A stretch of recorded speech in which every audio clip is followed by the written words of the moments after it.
बात है कि जिस तरह आपने बार के अंदर एक रजीम चेंज की साजिश को नाकाम बनाया, मैं उसके ऊपर आपको भी और पूरी बार को खराज तहसीन पेश करती हूँ।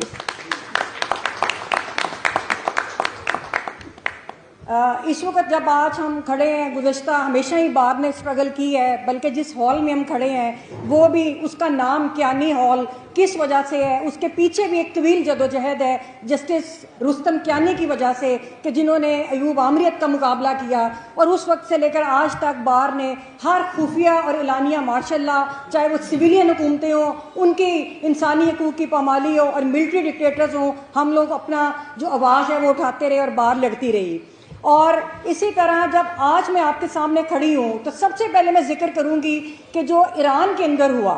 मैं उसके जो सहूनी एजेंडा है, जो अमेरिका का एक साम्राज्य एजेंडा है, मैं उसकी मजम्मत भी करूंगी, लेकिन उसके साथ साथ मैं अपने आप को एक स्ट्रेंथन फील भी कर रही हूँ, क्योंकि जो ईरान ने मुजामत की है उसने पाकिस्तान क्या पूरी दुनिया के अंदर जो मुजामती लोग हैं उनके अंदर एक नई रूह डाल दी है। और ईरान ने ये साबित किया है कि जब आपके अंदर अज़्म होता है, जब आप हक पे खड़े होते हैं, तो किसी किस्म की किसी ताकत का मुकाबला डट के किया जा सकता है। और यही मैं कहूँगी अपनी आवाम से, पाकिस्तान के लोगों से, कि जो स्ट्रगल कर रहे हैं कि हमने भी इस मुल्क के अंदर जो साम्राज्यी कुव्वतों के एजेंट हैं, हम अपनी ताकत से, अपनी जदोजहद से और अपनी मुजामत से उनको शिकस्त देंगे। और अभी 26वीं और 27वीं तरमीम की बात हुई, देखें 26वीं और 27वीं तरमीम जो है,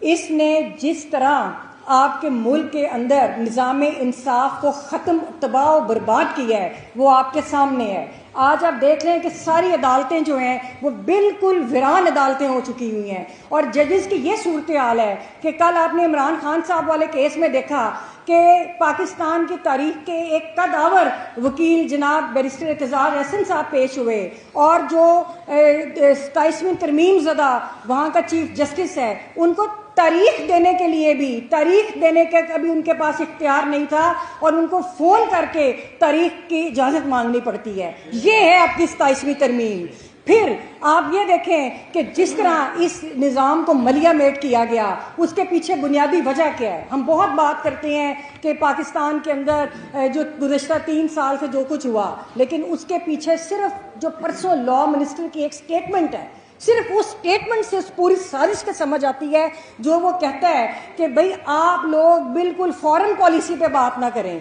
क्योंकि ये फॉरेन पॉलिसी है कि जो पाकिस्तान के अंदर जो साम्राज्य का एजेंडा जिन्होंने नाफिज किया और अवाम के मुंतखब हुकूमत का तख्ता उल्टा, ये है आपकी टोटल फॉरेन पॉलिसी। हम लोगों ने अब इस जो सूरत हाल है उसका मुकाबला करना है। हम लोगों ने इस रजीम चेंज वाले कॉन्सेप्ट को, जिस तरह ईरान ने शिकस्त दी, देखें हम लोग आज़ाद लोग हैं, हम कोई कॉलोनी नहीं है किसी बैनुल-अक़वामी रियासत की, कि पहले ईस्ट इंडिया कंपनी ने इधर हुकूमत की मासूम लोगों के ऊपर, यहाँ पे वसाइल की लूट मार की, फिर जब वो चले गए तो इन जर्नैलों और इन जो बेज़मीर हुक्मरानों के हाथ अपना जो इनडायरेक्टली इधर हुकूमत कर रहे हैं, यहाँ के वसाइल को लूट मार कर रहे हैं, यहाँ पर जमहूरियत नहीं आने देते, यहाँ पर रूल ऑफ लॉ नहीं आने देते, यहाँ पे कानून को और आइन को पामाल करते हैं, उसके पीछे इन लोगों के मुफादात हैं। तो मेरी गुजारिश हम सब से और पूरी आवाम से ये है कि एक दफ़ा फिर आप उसी अज़म के साथ इकट्ठे हों जो ईरान ने हमें दिखाया है। हमारा मुल्क है, हमारे मुल्क में वही हुकूमत होगी जिसको मेरे भाई, मेरी बहनें, मेरी अवाम वोट देगी। इस बार में भी उसी की हुकूमत होगी, इस बार के उन ओहदों पे भी वही बैठेगा जिसको मेरे वकला साहिबान वोट देंगे। हम हर तरह की रजीम चेंज के खिलाफ लड़ेंगे, हम हर तरह के टाउटिज्म का मुकाबला करेंगे। और अगर कोई समझता है कि वो इधर की अवाम को या इस बार को फतह कर सकता है, तो वो उसकी गलतफहमी है। हम अपने मैंडेट के लिए अवामी सतह पर भी लड़ रहे हैं, हम अपनी बार के अंदर भी लड़ते रहेंगे। और आखिर में जो इन्होंने अब नैब में तरमीम की है, देखिए ये एक हकीकत है कि पाकिस्तान के अंदर कभी भी किसी मकबूल लीडरशिप को नहीं रहने दिया गया। तो ये भी साम्राज्य का एजेंडा है कि पूरी दुनिया के अंदर इन्होंने जब भी लीडरशिप उभरती है तो उसको ख़त्म कर देते हैं ताकि इनके जो टाउट हुक्मरान हैं वो इन एजेंडों को लेकर चले। यही साजिश पाकिस्तान के साथ होती रही है और यही इमरान खान साहब के साथ हुआ। लेकिन जिस तरह वो डटे हुए हैं, जिस तरह उनकी पार्टी डटी हुई है, जिस तरह मेरे वकला डटे हुए हैं, इंसानी हकूक़ की जदोजहद करने वाले साथी डटे हुए हैं, जिस तरह सहाफ़ी डटे हुए हैं, तो आपने देखा कि एक शख्स के लिए इमरान खान को झुकाने के लिए जो पूरे निज़ाम में तरमीम की गई, लेकिन उसने अपने अज़म से आज इनको शिकस्त, ये शिकस्त खुर्दा लोग हैं जो नैब के अंदर भी तरमीम कर रहे हैं। तो और ये जो इन्होंने इंट्रोड्यूस करवाया है कि जी अपील का राइट, एक राइट था सुप्रीम कोर्ट के पास जो बची खुचा एक जो अपील सुन सकेगी, सिविल और क्रिमिनल अपील सुन सकेगी। अब आपने सेकंड अपील का राइट क्यों दे दिया आपने कॉन्स्टिट्यूशनल कोर्ट को? इसलिए कि इन सियासी लोगों को, इनको